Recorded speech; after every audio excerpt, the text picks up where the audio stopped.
Welcome to this fall recap edition of Talking Hoosier Baseball. I am Carl James. Today is Sunday, October 8th, 2023. The Indiana Hoosiers traveled to South Bend yesterday for a fall exhibition with the Notre Dame Fighting Irish. In 16 innings, the Hoosiers defeated the Irish 19-8. Cassidy Palmer and I caught up with head coach Jeff Mercer by phone this evening to get some insights on the progress the Hoosiers have made so far this fall. The offensive production against Notre Dame was better than that against Indiana State. What have the hitters been working on in between contests, and what do you feel led to the better performance? There are several things kind of converging all at once. We moved the fall up three weeks for us. Our individuals period used to be like 6 weeks, and we moved it up to where the individuals period is only 3 weeks, and then we begin our team, and then we go back into individuals after that. And the reason being is we had more time to do, velo cycles on the mound and pitch design on the mound, and we had more chances to do bat speed programs offensively, and we could just do more specialized stuff, especially in the weight room where we could impact the game differently. So the first couple of weeks, you're trying to make swing adjustments, get in game speed, game ready. There's just a lot of converging things all at the same time. Indiana State can really pitch. They're really talented on the mound, so that's a part of that deal. And then when you're making swing adjustments in the middle of that, it's kind of part of it. And then the last piece, that after we kind of got through that, and then we got through the next week, the last week to 10 days, we've been working on a lot more of directional stuff, a lot more of actual approaches and the direction we want to go, implementing approaches, what pitches to take, what counts to do what in. And so that really helps when you can get kind of to that part of the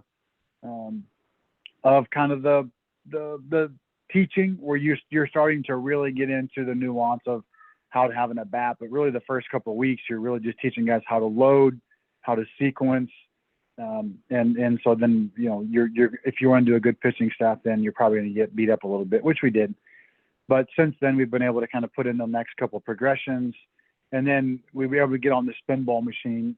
And once we get to the point where I feel comfortable turning them loose onto the spin ball machine and really having live at bats, then I can really accelerate the learning curve and the learning process. But if we don't do the load sequence up front and we don't teach that part first and really hammer it, then we kind of lose that initial mechanical phase. And if you lose that, it's really hard to go back and do it again. And would I be right in saying that that's kind of what, because I know you talked a lot about, making sure these guys are on fastball timing. Is that part of that process? Yes, exactly. So the first 3 or 4 weeks, I'm really just teaching them how to load correctly, how to rotate and load. And a lot of that's like pull side drills.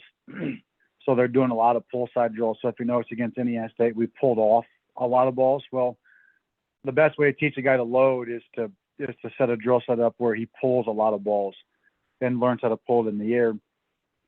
And so once you get through that, then you've got to get them back onto, like you said, how to teach them to be on fastball timing. And then you're getting everybody from different programs or from high school or transfers or whatever it is. You're getting all those guys because in different programs, some guys are sitting breaking balls and even counts or breaking balls behind, and we don't do that. Or at high school, you're guessing pitches. And at this level, especially a team as good as Indiana State, you can't guess. The guys they're too good. They throw too hard. The fastballs are too hard, and so you got to get them on fastball timing in all counts and what pitches you want to take. Right. So if a guy's a great changeup guy, then maybe you're going to take the changeup until you get a strike and hit the fastball and the breaking ball because the breaking ball would be his third pitch and some of those different things. But yes, a big one is. We just got to get on fastball timing with good direction in the middle of the field or your opposite field gap. And it's hard to do both of those at once. It's hard to teach the load correctly and be on fastball timing in the middle of the field. They're incongruent. Who in particular stood out for you among the hitters? Carter Matheson was pretty electric. He was pretty awesome. I think in the first game, he was 1 for 3 with a single and a walk. In the second game, he was 3 for 3 with a single, a double, and a home run that was hit a long, long way. Brock Tibbetts in the second game was 5 for 5 with a double. In the first game, Nick Mitchell was 2 for 5 with a single and a double. Josh Pine hit a home run in this first at bat of the first game. Brock Tibbetts in the first game was 1 for 3 with a home run. Tyler Cerny hit a grand slam to right center in his first at bat. Joey B was awesome in the first game. He was 2 for 3 with a walk, 2 singles. He was awesome. He did have a collision at first base with an injury. We're not sure what it's going to be like, but he was spectacular in the first game. I was just going to say TJ Schuyler in the second game. He hit into 2 double plays, but made a really nice adjustment, walked, and then had double to left center. He had 2 walks and a double. It's a pretty good day for a freshman. Now you have several key players settling into positions that they did not play in the spring. Even if they obviously played at those positions at other levels. How are those guys progressing in their defensive roles? Brock Tibbetts caught really well yesterday. I thought our catching was probably our most improved defensive position from 2 weeks ago to yesterday. We caught really, really well. Brock caught most of the games of the first game. And then after the injury, I put him at first base and put TJ Schuyler in the catch, and TJ caught really well. And then Jake Stadler came in and caught at the end and caught well too. So I thought catching was good. Tibby did a good job. Joey B was good at first base. Made a play or two. He was more comfortable over there. Tyler Cerny made a throwing, just kind of a quick throw early that Joey couldn't pick. It just kind of got caught in between. But after that, Tyler played really good defense. He made 6 or 7 really nice plays, played very fundamental. And then I think we made 1 error on the whole day in 18 or 16 innings. And it was like in the second inning, just on that throwing year. So Joey was good at first. Tyler was good at short. Tibby was good behind the plate. Carter made a diving catch, and I put him in left to start the first game. He made like a left-handed hitter, sliced the ball to left, down and towards the line. He made a diving catch, a really nice catch. So I'm trying to think about who else would have been different position.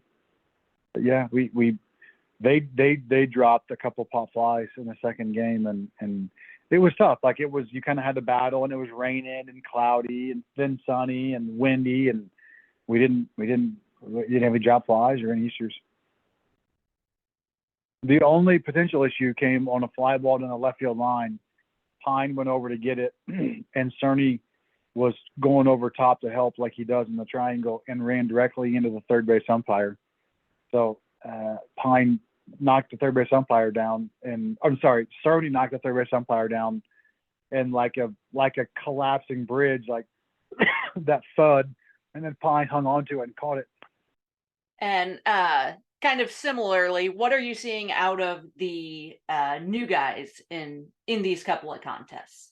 I thought the freshmen did well. They came in and made their plays defensively. TJ Schuyler was the front runner of the group. He played the best of the new guys.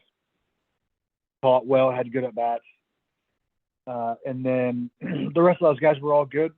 Bakes hammered the ball to left field, but on a regular day was a no-doubt homer. I mean, he hammered it. Wiggins walked twice. And then I would say Burkle's defense, he just continues to be a really nice, steady defender. just what we hoped he would be. He's going to get better offensively. We've got some adjustments to make. But he's a good base runner. He walks. He'll steal a few bases, but he just turned a couple double plays, very steady and good defensively, so that was good to see. And then Mitchell's Mitchell. He's a good player, so he was good. So what did you learn yesterday about the progress that your pitchers have made? We honestly pitched it really well. We had 1 inning in the second game. We gave up 2 hits in the second game. Besides that inning, we had 1 hit in 7 innings, and they were terrific. I would say we have more depth than we've had in my time at Indiana. I think it's still to be determined how deep we are as far as front front line guys, and are we going to have 3 or are we going to have like 6, 7, 8? But we've got right now, you look at 13, 14 guys that you feel pretty comfortable putting out there in most any situation. And that's very exciting. And what I get probably the most excited about is they'll get so much better over the off season, just with the way that we do training and pitch designs and velo cycles. And so this is the lowest, this is the worst that will be from a stuff standpoint. And I thought we were good, and I thought we were deeper than we have been. Foley continues to progress as a real starting candidate. He landed the off-speed pitch through a lot of strikes. He was just really, really good. I thought Ethan Phillips took another real step forward in my eyes as far as having really abrasive stuff. He's had a good fall, but he was just, dominant yesterday. A lot of just uncomfortable swings, and guys were just rather kind of befuddled. I think I see a good attitude and better mound presence and demeanor, more of an attacking mentality, and good stuff kind of across the board. I thought Eli Shaw was really good again yesterday. He was, 10 pitch inning with a strikeout mixed in. So I guess I'm pleased that the attitude and the demeanor of the group. I think they've got good leadership in the group. I think, Reisdorf and Kraft, Holderfield, Foley, I think those guys have a really good hold on the room and the pulse of the group, and they're really pushing them. And it's we've had some good leaders in the past, but sometimes it's 1 or 2 guys have kind of led the group. But it seems like there's more depth in that group of guys that get it and they understand it. And you guys, we've talked about this. The experience of going and playing in the regional last year and playing on that stage, it shapes you differently. And you can tell some of those guys, once they saw it and they understood it, it's just impacted the way, especially in the pitching room, it's impacted the way that those guys understand the game and what leads to success. We're throwing more strikes. We're more aggressive. We're getting ahead in counts more often. We're getting the leadoff out more often. They did a really good job. I think we had Ryan Kraft gave up a 3-run homer. There was a pop fly that was a tough play in foul territory that you would like to have us catch. It was a 50-50 ball, and we didn't come down with it. And the guy hit a 3-run homer. And then the second game, we had a grand slam hit. But that counted for 7 of their 8 runs in the 16 innings with those 2 swings. So if you look at it in total, we pitched really, really well. I think we gave up 6 hits in the first game and 2 hits in the second game in total. And anytime you do that, you're doing a good job. I was just really pleased. Just a ton of swings and misses, a ton of weak contact, and a lot of good stuff. So you look at 2 good performances then, both with teams that have significant programs with significant recent postseason experience, Yeah. and both here in the state of Indiana. So first of all, what does that level of competition say about what your team has done, and what does that mean for the state of college baseball in Indiana? Well, you're so right there. The state of college baseball in the state of Indiana is as good as it's ever been. And you look at not just Notre Dame, but obviously an Indiana State, but Ball State and Evansville and just a lot of the programs that are right there that were bubble teams last year, or obviously Ball State making the regional, but Evansville being right there on the cusp as well last year. I think they went to the Missouri Valley Championship game. So it's just, I don't know that it's ever been more balanced across the board, which is exciting because it's good from the standpoint that we get to play those teams on an annual basis. It's good for our RPI. It's good for our experience. Playing these teams in the fall, when we first came to Indiana, they first allowed us to do this. We would play I've always been a firm believer that playing the best teams that you can makes you better. It hardens you. It makes it your job easier as a coach. And, we first came and we were allowed to do these. We were a little more tempered with it as we played junior college, and we would play another good team. We played Louisville there for a number of years, but we would kind of balance it out a little bit. And last year was kind of the next progression in that, where we played, 2 quality teams. And then this year we really wanted to go play the best teams that we could get on the schedule.